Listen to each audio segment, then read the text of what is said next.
Hello friends, अगर आपके under arms काले हैं और आपको वो कालापन परेशान करता है और आप चाहते हैं कि ये कालापन किसी तरह से ठीक हो जाए, तो आप ये वीडियो ज़रूर देखिए। इसमें हम डिटेल में डिस्कस करने वाले हैं कि क्या कारण होते हैं अंडर आर्म सर्कल्स के, क्या-क्या ट्रीटमेंट्स आप यूज़ कर सकते हैं इसमें, क्या मेडिकल ट्रीटमेंट्स होते हैं, क्या प्रोसीजरल ट्रीटमेंट्स होते हैं और क्या होम रेमेडीज आप यूज़ कर सकते हैं, कुछ इम्पॉर्टेंट टिप्स। ये सब हम डिस्कस करने जा रहे हैं इस वीडियो में। मैं हूँ आपका दोस्त डॉक्टर शैल गुप्ता।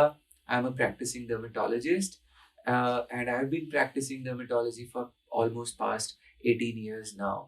एंड अगर आपने हमारा चैनल अभी तक सब्सक्राइब नहीं किया है तो बिल्कुल इसे अभी सब्सक्राइब कीजिए ताकि आप तक सारे इंफॉर्मेशन फर्स्ट हैंड पहुंचे। प्रेस करना ना भूलिएगा बेल आइकन को सारे नोटिफिकेशंस के लिए।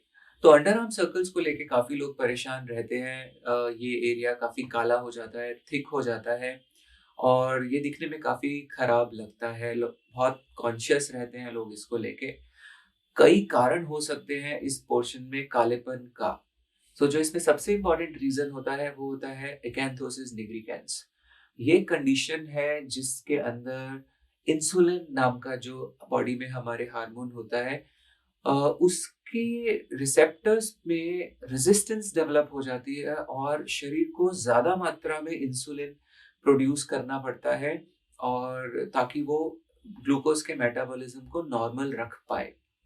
तो जब आपका शरीर ज़्यादा इंसुलिन प्रोड्यूस करता है, क्योंकि इंसुलिन काम नहीं कर रहा है रेजिस्टेंस के चलते, तो उस स्थिति में आप देखेंगे कि जो स्किन फोल्ड्स होते हैं, जैसे कि अंडर आर्म्स हो गए, नेक के पास का पोर्शन हो गया, बहुत लोगों के माथे पे यहाँ पर कालापन होता है, यहाँ पर काफ़ी कालापन होता है।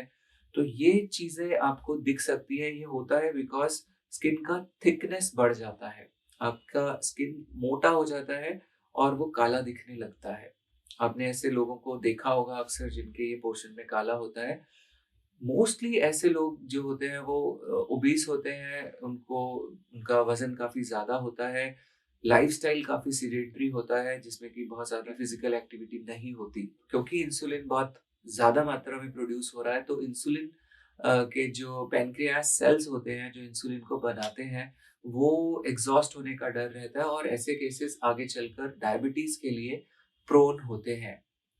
पीसीओएस या पीसीओडी, पॉलीसिस्टिक ओवेरियन डिजीज नाम की बीमारी जो कि फीमेल पेशेंट्स में देखी जाती है, जिनमें ओबेसिटी होती है, हर्सुटिज्म यानी फेशियल हेयर ग्रोथ हो सकती है, एक्ने हो सकते हैं, ओवरवेट हो सकते हैं। उन लोगों में भी ये एरियाज में कालापन पाया जा सकता है और उन लोगों में भी ये कैंथोसिस निग्रिकेंस साथ में देखने में आता है।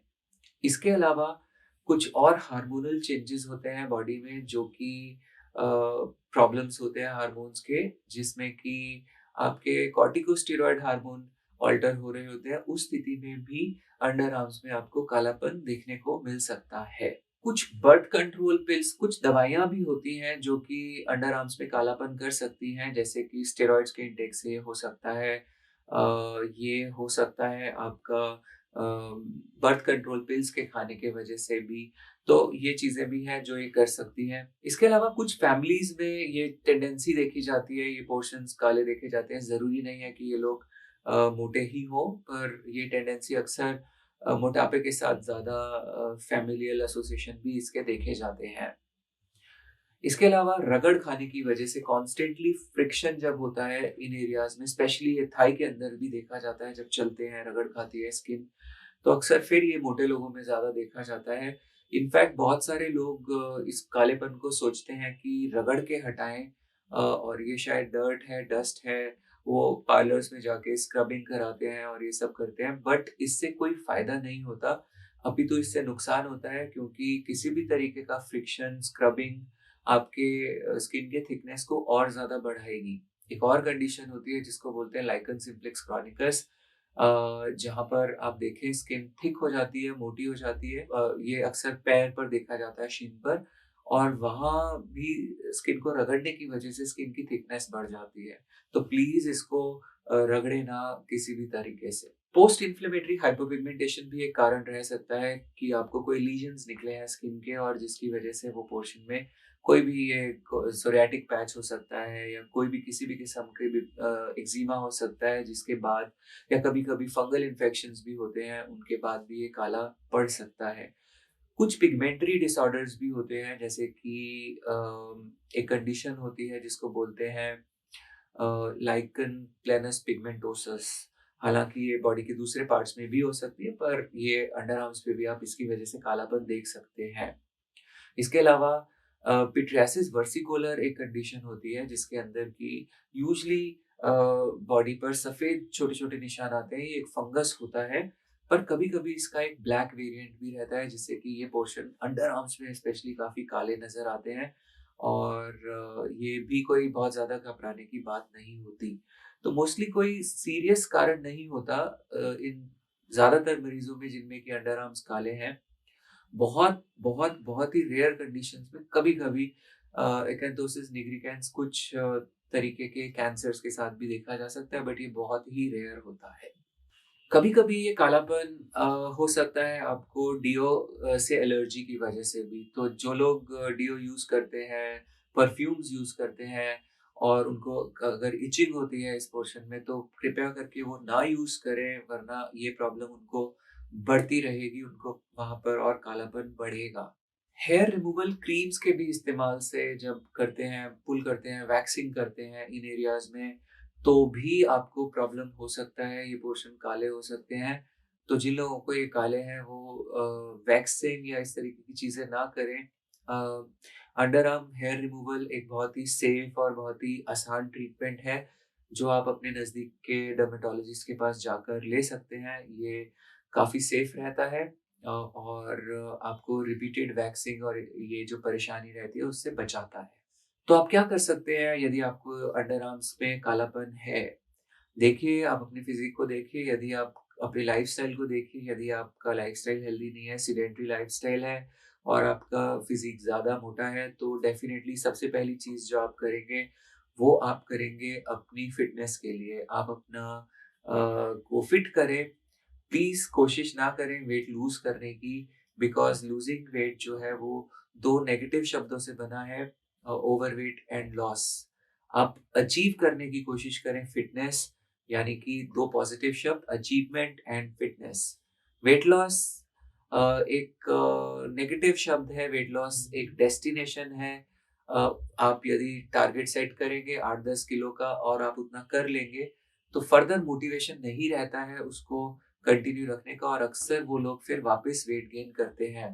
तो यदि टारगेट आप फिटनेस रखेंगे, तो फिटनेस एक जर्नी है जो कि आपकी आगे तक जारी रहेगी, चलती रहेगी, और आप उसे एन्जॉय भी करते रहेंगे। इस विषय में मैंने डिस्क्रिप्शन में एक लिंक दिया है, एक वीडियो है जिसमें डिटेल में हमने इस विषय में बात की है, weight loss versus achieving fitness. तो आप ये वीडियो ज़रूर देखें। तो इस वीडियो में आपको लाइफ़ के बारे में भी कुछ बहुत इम्पोर्टेंट जानकारियाँ मिलेंगी, और उम्मीद करता हूँ कि आपको ये वीडियो बहुत मदद करेगा अपने फिटनेस गोल्स अचीव करने में। ये वीडियो एक सेपरेट चैनल पे पोस्ट किया हुआ है हमने, जो कि इससे अलग है। इस चैनल का नाम है डॉक्टर शैल गुप्ता। आप देखें, उस चैनल पर हम काफ़ी सारे मोटिवेशन और बहुत सारे जो गाइडेड मेडिटेशंस और अफ़र्मेशंस पोस्ट करते रहते हैं। उस चैनल पे आपको मेरे कुछ सॉन्ग्स भी मिलेंगे। आप देखिएगा, ये काफ़ी अच्छा चैनल है।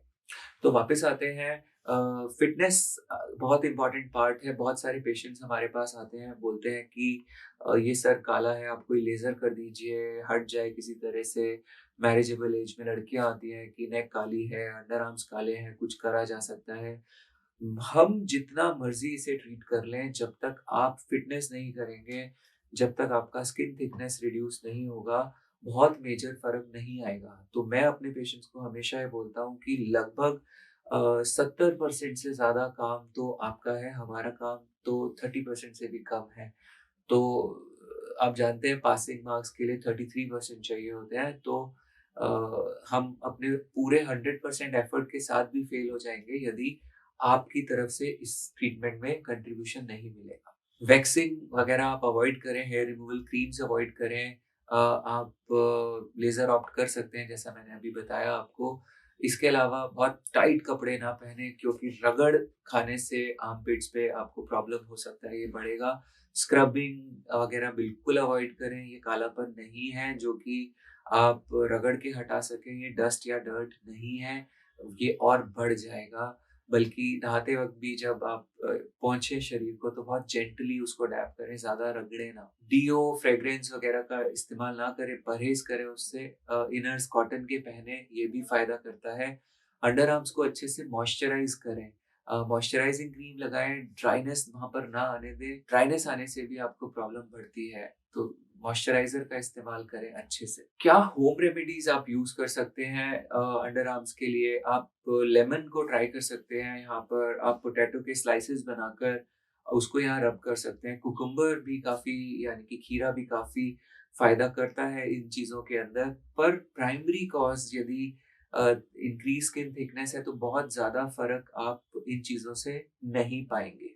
अब ट्रीटमेंट्स की बात करें तो आप इसके लिए ज़रूर पहले अपने पास के डर्मेटोलॉजिस्ट को दिखाएँ, ताकि कारण को वो फाइंड आउट करें कि क्या है। सीरम इंसुलिन लेवल चेक कराना इसमें काफ़ी इम्पोर्टेंट रहता है। अगर हमें पीसीओडी या पीसीओएस का शक है फीमेल पेशेंट्स में, तो कुछ हार्मोनल प्रोफाइल भी हम कराते हैं इसके अंदर, अल्ट्रासाउंड कराते हैं देखने के लिए कि ओवरी में सिस्ट तो नहीं है, और अकॉर्डिंगली फिर उसे ट्रीट किया जाता है। डाइट का बहुत इम्पोर्टेंट रोल रहता है इंसुलिन रेजिस्टेंस वाले केसेस में, तो डाइट के बारे में मैं कुछ सेपरेट वीडियोस बनाऊँगा। बट हाँ, डाइट हल्का लें, बहुत ज़्यादा एक बार में ना खाएँ। दिन में 2 बार से ज़्यादा सीरियल्स का इस्तेमाल ना करें, अन्न ना खाएँ, एक बार ही खाएँ प्रेफ़रेबली तो और भी अच्छा है। और फ्रूट्स का intake, seasonal fruits, seasonal vegetables, ये आप ज़रूर लें, कोकोनट वाटर लें। ये चीज़ें आपको बहुत हेल्प करेंगी। जितना आप प्रोसेस्ड फूड खाते हैं, उतना ही ये प्रॉब्लम्स बढ़ते हैं। तो please stay away from processed foods, वो बहुत इम्पोर्टेंट है। चीज़ अक्सर लोग बहुत लेते हैं, इस तरीके की चीज़ें ना लें। इसके अलावा ग्लाइकोलिक एसिड के प्रिपरेशंस हैं जो इसके अंदर आपको फ़ायदा कर सकते हैं। 6% 12% स्ट्रेंथ आती है, कुछ कॉम्बिनेशंस में भी आते हैं कोज़िक एसिड वगैरह के साथ ग्लाइकोलिक एसिड के। तो ये क्रीम्स थोड़ा सँभल के यूज़ करें। इरिटेशन हो सकती है, कई बार बर्निंग हो सकती है, ये एरिया सेंसिटिव रहता है। अपने आप से इस्तेमाल ना करें इन क्रीम्स का। बेहतर रहेगा कि आप अपने आस-पास किसी डर्मेटोलॉजिस्ट को कंसल्ट करें और उनके सुपरविज़न में ये यूज़ करें। हाइड्रोक्विनोन बेस्ड प्रिपरेशंस भी काफ़ी यूज़फुल रहते हैं पिगमेंटेशन को रिड्यूस करने में। ये बट लॉन्ग टर्म सेफ नहीं होते हैं, तो बिना सुपरविज़न के ना करें इनका इस्तेमाल।